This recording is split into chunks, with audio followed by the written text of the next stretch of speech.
Thank you for joining us for this Hagley History Hangout. I am Gregory Hargreaves, Program Officer in the Center for the History of Business, Technology, and Society at the Hagley Museum and Library. And I am being joined today by Louisa Iarocci, Associate Professor at the University of Washington at Seattle. We're going to be discussing her project called Bin, Bag, and Box, the Architecture of Convenience, for which the professor has received an exploratory grant from the Center for the History of Business, Technology, and Society. And Professor Iarocci's project is a design history of convenience stores, those ubiquitous retail locations meant to serve the top-up style of shopping, where customers buy little but often. Louisa suggests that the design of convenience store buildings is intimately tied to the packages and products contained therein. Louisa, thank you so much for joining me today. Thank you for inviting me, Greg. Sure. My first question is, how did the American convenience store begin? Well, that's a great question, and one I think I haven't completely answered. But I believe most general histories trace the origins back to 7-Eleven. So 7-Eleven is still the largest chain in the country. And they trace their origins back to the 1920s, actually, just outside Dallas, Texas, where they began actually selling ice to customers, and then began to add dairy products, so milk, eggs, things like that, because they obviously had a chilled location because they were selling block ice.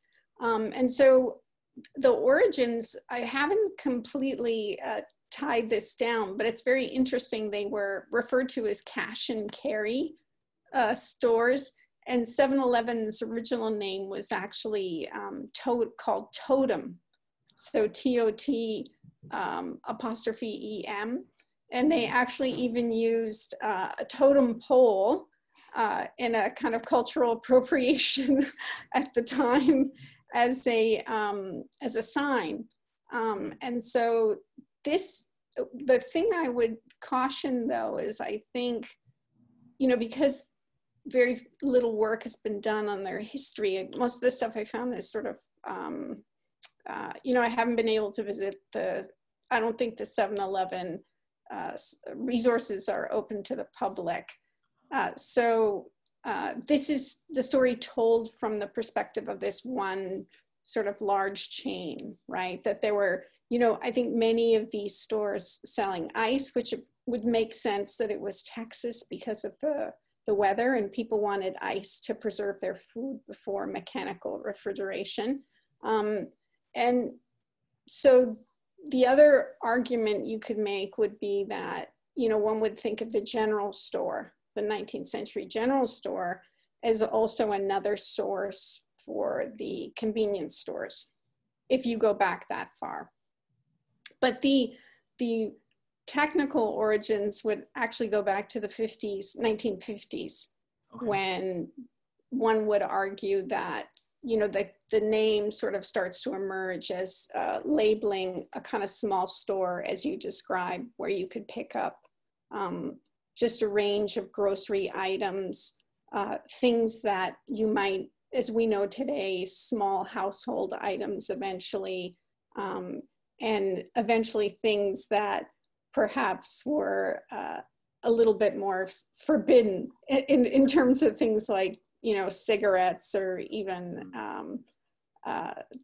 lottery tickets and things like that, trying to provide all the services that one would need in a small, kind of immediately accessible format. How does one design for convenience? Yeah, that's a great question, because I think if you try to, even define what convenience is, how that word has been invoked a lot in retailing, but when, how does this establishment, which basically is selling what you can get in other places, what you can get in a grocery store or in a different format, what does that mean? convenience, I think, is a product of, you know, how that term's been marketed to us, you know, and what the store sought to do is to say, if we make the establishment small enough, the products, you know, because scale has a lot to do with it. I think the automobile has a lot to do with it too. The idea that you could drive up and park immediately next to the facility and basically run in and run out again. So a lot of the early advertising actually showed this direct connection between the parking lot and the convenience store. So I think scale in terms of, you know, how does one make this happen? One can argue too, as you pointed out, that it's also related to the packaging of the items, that it eventually became, you know, single use, small packages. You can't buy large quantities at a convenience store. You're basically buying something that you want to consume almost right away, and that you can check out quickly. You're not buying a lot, and that you can check out quickly. So I think that question of, you know, in terms of its expression architecturally or in terms of the merchandising of the items, I think convenience almost could be argued was a kind of construct, right? In terms of how the store was advertised. Is it really more, you know, convenient? The idea that you can pick something up. It was about speed, it was about accessibility, and essentially, I think, which is, again, becomes interesting in terms of this idea of the origins in ice, that you could buy something that you could immediately consume. So something that was cold, and as I said, especially in warm climates, that you could get something that was chilled is sort of fascinating. So the connection of the convenience store to mechanical refrigeration is actually very interesting as well too. Like a couple of key technologies. That's the first one I would ask about the automobile. Is that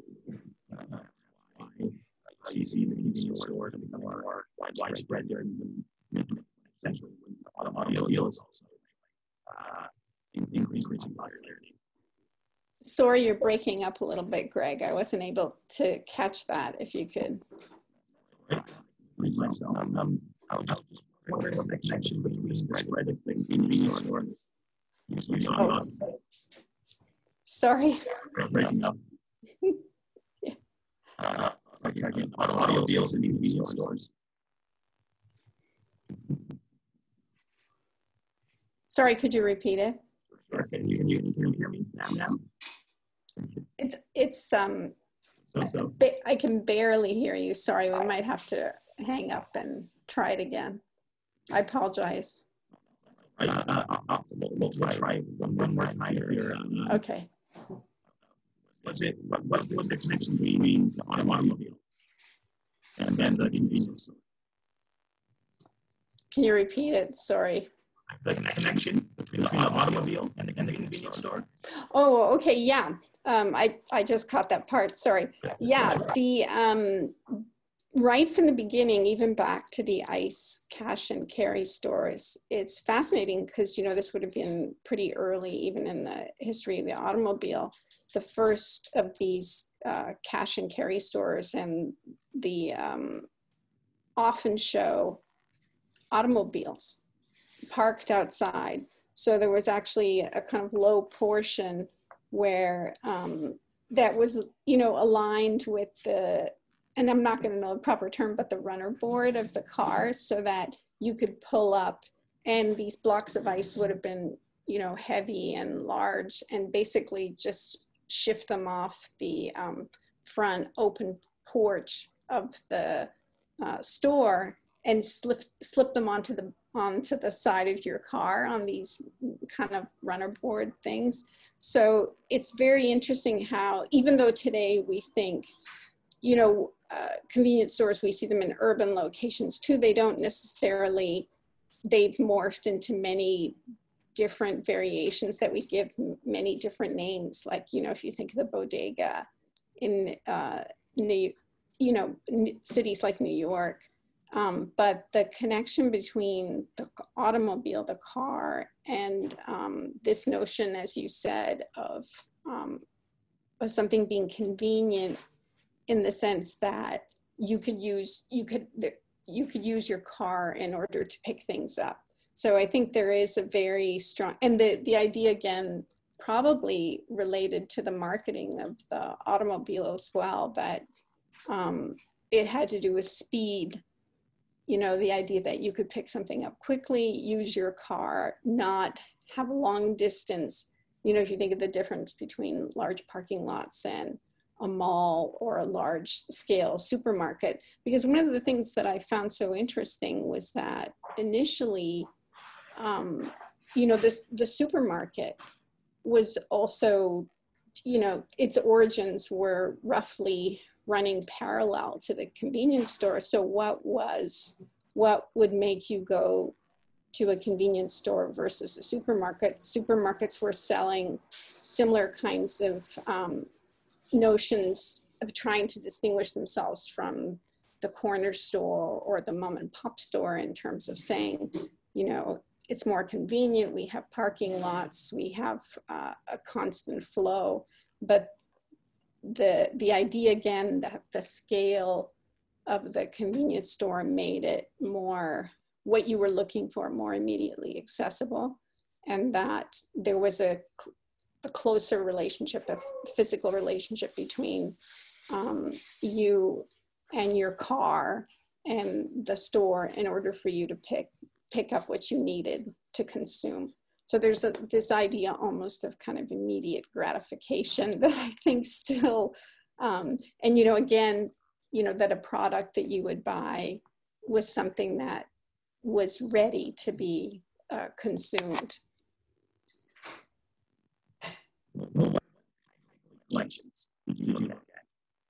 Sorry, I didn't catch that.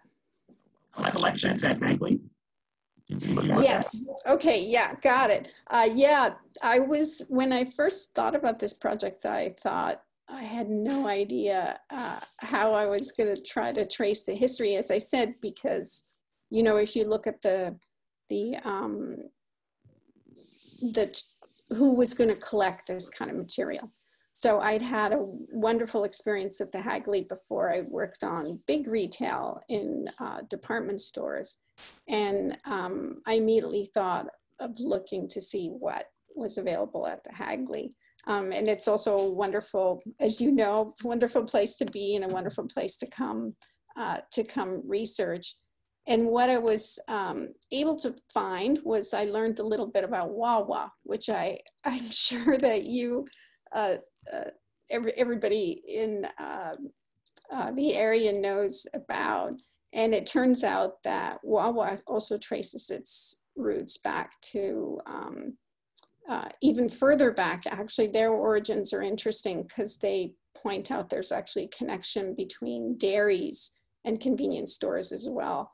So in Canada, convenience stores actually started as milk stores selling dairy, again, because of the connection between refrigeration and the food products.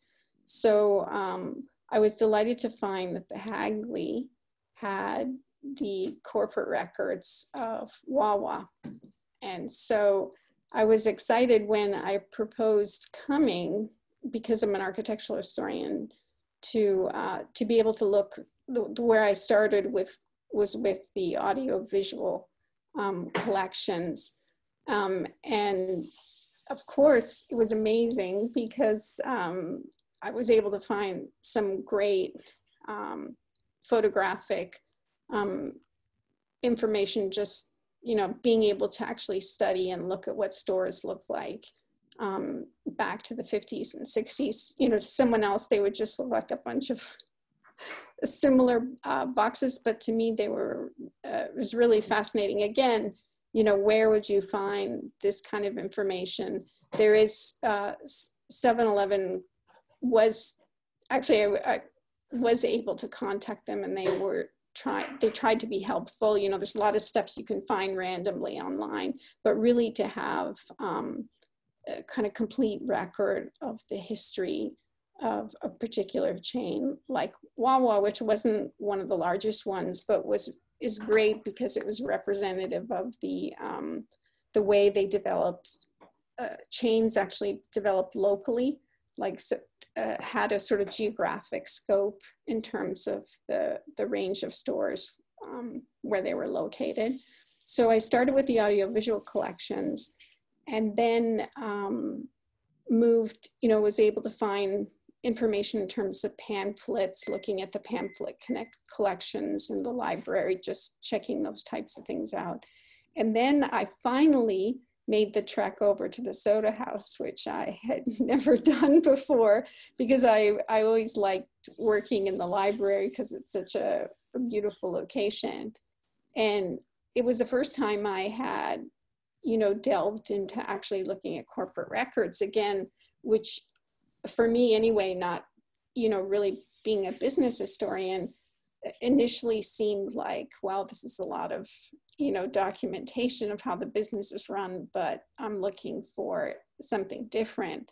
But what was amazing is that going through that collection, I was actually able to find some really relevant and appropriate information. And one of the most interesting things was copies of a magazine that's still in existence, which is called Convenience Store News, which is a, put out by the industry.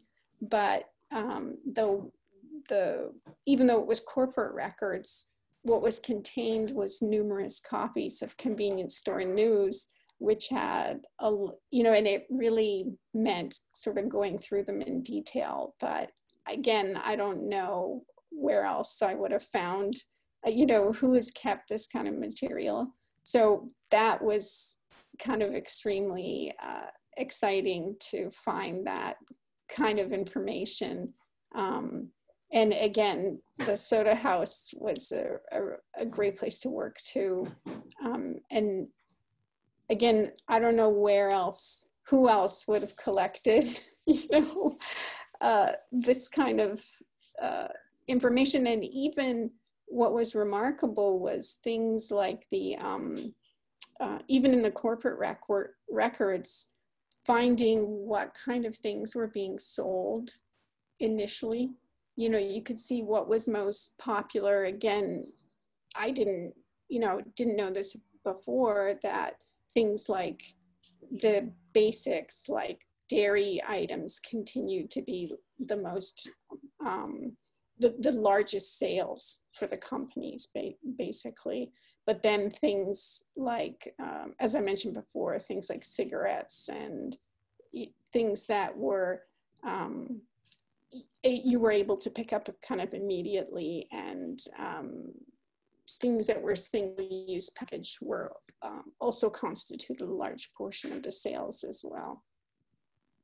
Yeah, so, it's such a great, to anybody who watches this who hasn't been to the Hagley, just the grounds and the experience of working there, the opportunity to actually work there is really a pleasure.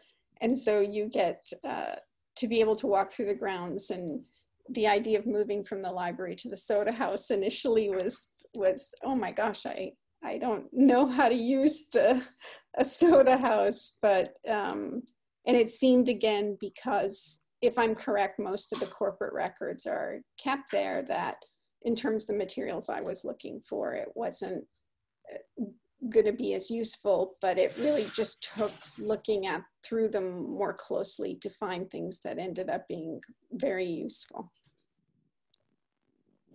Have you been able to use some of that? Sorry, can you say that again?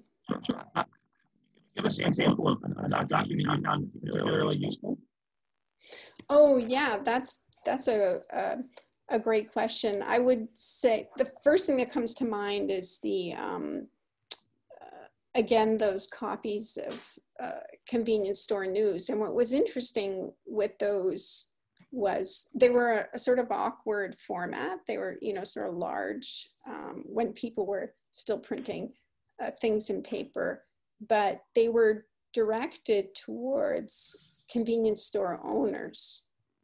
And that, but at the same time, they were trying to constantly writing the history of the convenience store. So what was fascinating was that it wasn't just, again, things that had to do with, this is what's going on in terms of sales, or, here's how things are going from a business perspective. But there was a number of stories that would have historical photographs, or talking about the origins of a particular convenience store. So they were much more, if one would think, they're not, convenience store news isn't going to be an exciting read, but it actually was, because you really got to trace, this kind of notion of these owners trying to not only convey information that would be useful in terms of running a business, but also to kind of create a community, to make connections between owners. I think the other thing that I got really excited about at the Hagley was the ability to to actually try to understand the store in terms of the merchandising and marketing of food as well too. How it was a product not only of, kind of broader changes in retail design or in the business of selling convenience, but also that it had to do with developments in terms of packaging. So cellophane, which of course is, the DuPont collection at the Hagley. There were pamphlets put out by DuPont introducing cellophane and also connecting it to this idea of impulse buying. So how clear packaging was going to make it people able to grab and go, food to grab and go. So there were marketing materials. This was back at the library in the pamphlet connection that talked about, how food could be marketed, or selling this new product of actually having, being able to wrap food in clear items so that people could see them and grab them.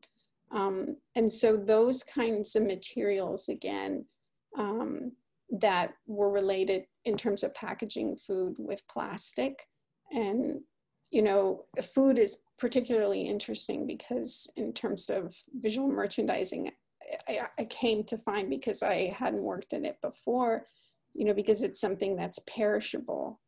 And so it started to tie back to this idea of ice, refrigerated products. And so how selling, the whole connection between selling ice and food selling with the convenience store.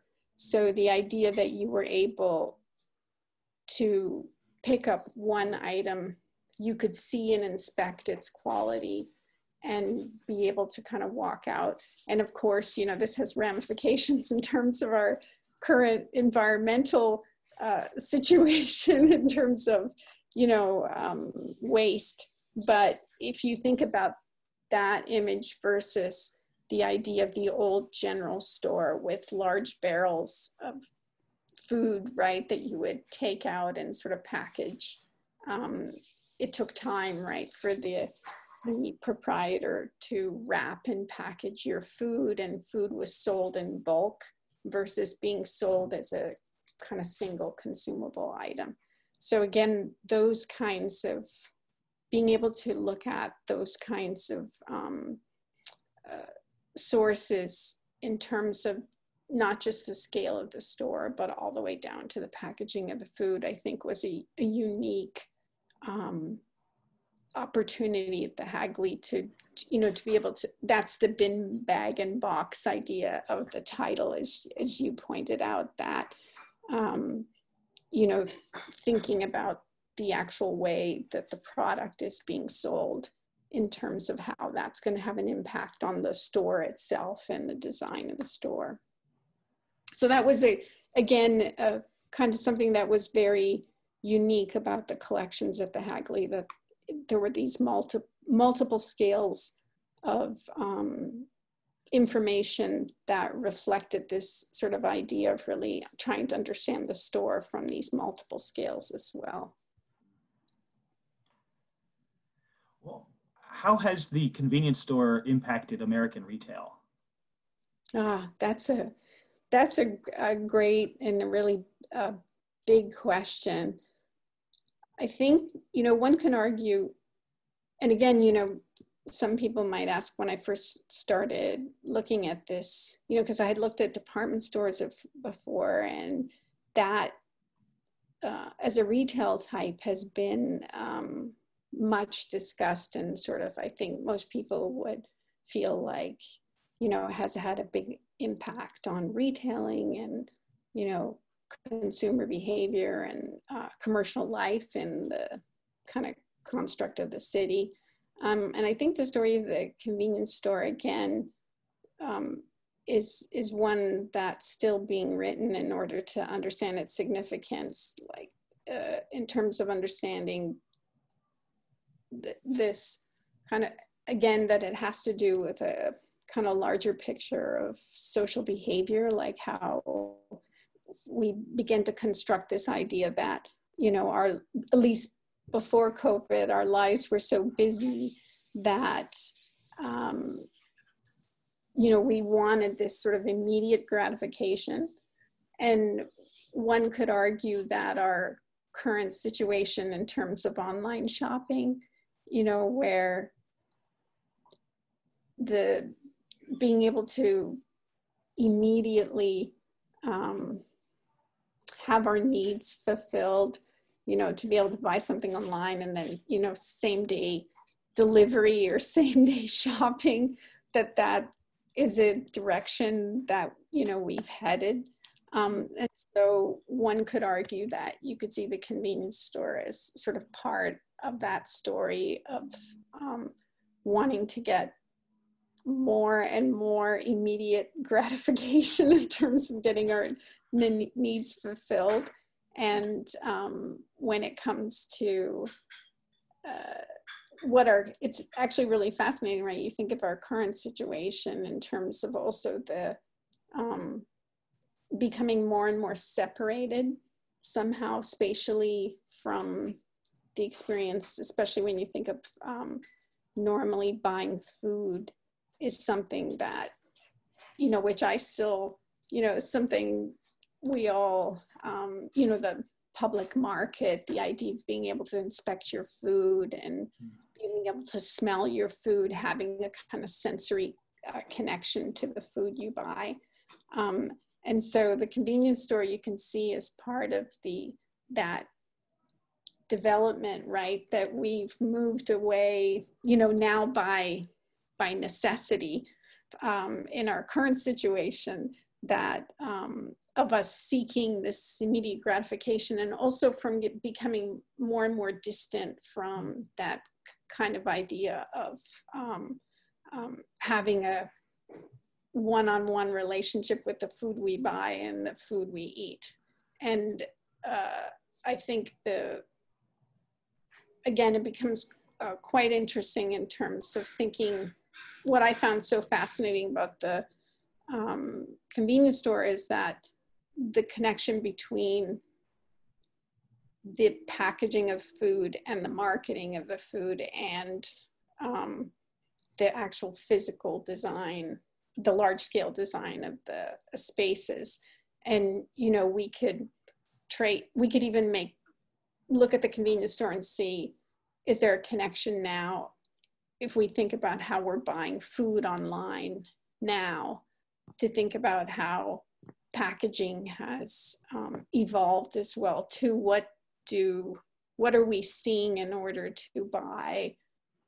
How does food need to be sold to us in order to buy it online? So I really found that its impact you know, on top of the fact that I was just checking actually before talking to you, and because I hadn't thought about it, but apparently convenience store sales during the COVID have actually increased, which I know, at least initially when I was first doing this research, that they were talking a lot about their sales declining. What happened with the addition of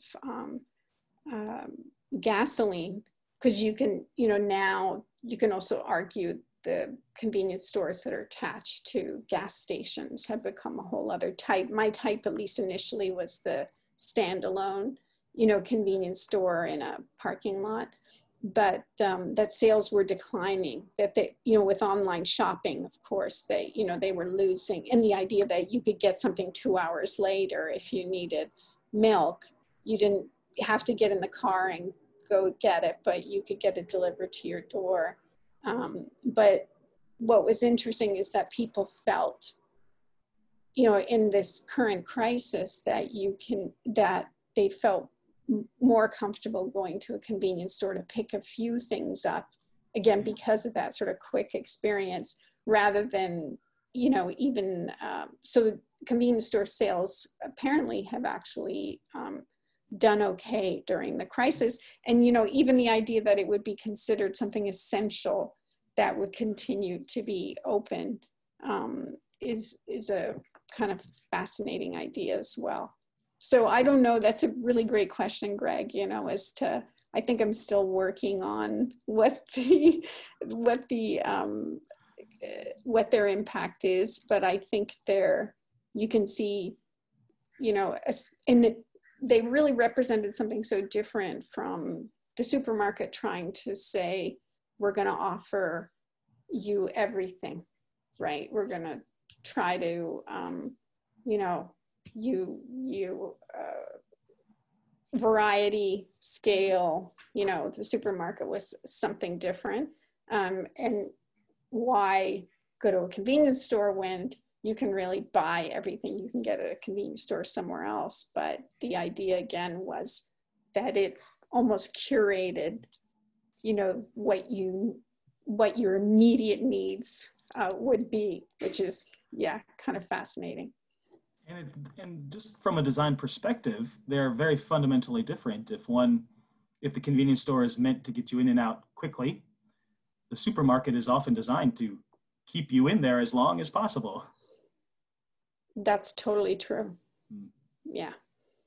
Yeah. Well, Louisa, thank you so much for speaking with me today. My pleasure. Yeah, I'm sorry about not being able to hear you there for a little bit, but yeah, no, it was really nice to talk about it. And thank you again to the Hagley, because I encourage anybody who hasn't been, again, to go, because it's truly an amazing experience. And just being there on the grounds, and the wonderful people like yourself who work there are so helpful. It's a wonderful place to go, and rich in resources and stories that can be studied there. So thank you. Absolutely, and thank you for joining me today. And for our listeners, if you'd like more information about the Hagley History Hangout program, or the Center for the History of Business, Technology, and Society, and our research grants and fellowships, you can visit our website at hagley.org. That's hagley.org. And Louisa, thank you once again. This was really a pleasure. Take care. Stay safe, Greg. Thank you. Bye-bye.